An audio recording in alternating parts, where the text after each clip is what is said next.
Sex Pistols mungkin hanya akan menjadi band punk pada umumnya jika Sid Vicious tidak menjadi anggotanya. Berikut ini adalah cerita singkat perjalanan sang ikon punk di zamannya itu.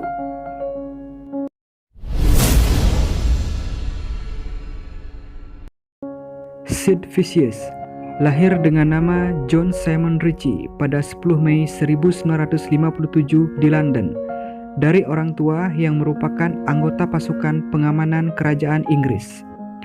Orang tua Sid Vicious bercerai pada 1965.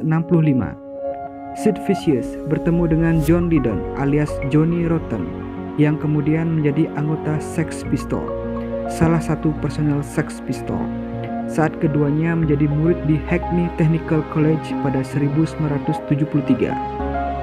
Rotten yang pertama kali menamainya Sid Vicious. Nama itu terinspirasi oleh kejadian saat Sid Vicious digigit oleh binatang hamster peliharaan Rotten yang bernama Sid. Semenjak saat itu, Sid Vicious dan Rotten berteman dekat. Mereka pun sering mengamen dengan alat musik tamborin di sekitar London.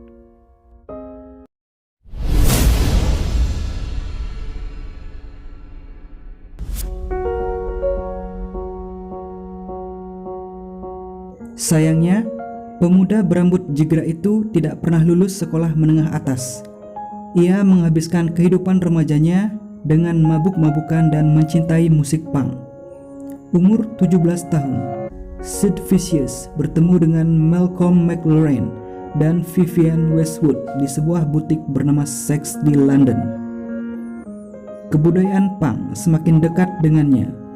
Masalah keluarga dan semangat pemberontakan pada pemerintahan Inggris yang kaku seketika menjalar di tubuhnya yang kurus kering itu.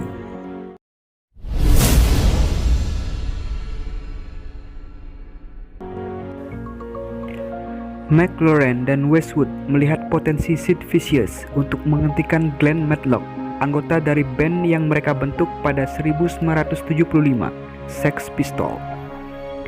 Para anggota Sex Pistols merupakan anak-anak yang biasa nongkrong di Sex, termasuk Rotten. McLaren berpendapat jika Rotten adalah suara punk, maka Sid Vicious adalah kepribadian punk.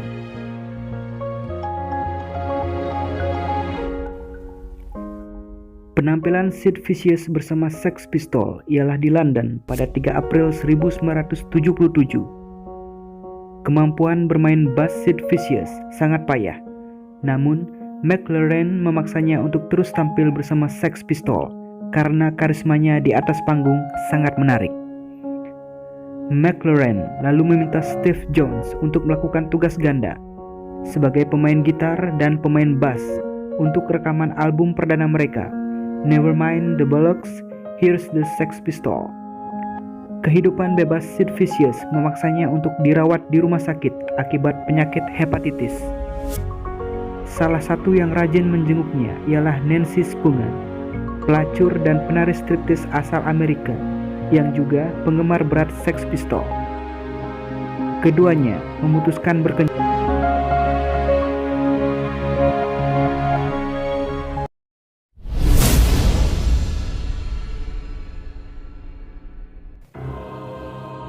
Setahun setelah merilis album perdana dan konser di Amerika, Sex Pistols diguncang isu perpecahan. Perpecahan tersebut dimulai dari pertengkaran antara McLaren, Rotten, Sid Vicious, dan Nancy. Para personil Sex Pistols tidak suka dengan kedekatan Sid Vicious dan Nancy yang semakin mengkhawatirkan. Ketergantungan Sid Vicious akan heroin juga membuat resah manajemen Sex Pistols karena ia berkali-kali berbuat rusuh ketika tampil. Setelah album The Great Rock and Roll Swindle pada 1978, di mana Sid Vicious menyanyikan ulang lagu My Way milik Frank Sinatra, ia memutuskan hengkang dari Sex Pistols. Kemudian, Nancy mengambil alih kehidupan Sid Vicious sebagai manajer. Keduanya memutuskan tinggal di Chelsea hotel favorit para pesohor di Inggris. Namun, ketergantungan Sid Vicious akan narkoba tidak membantu perkembangan karir solonya.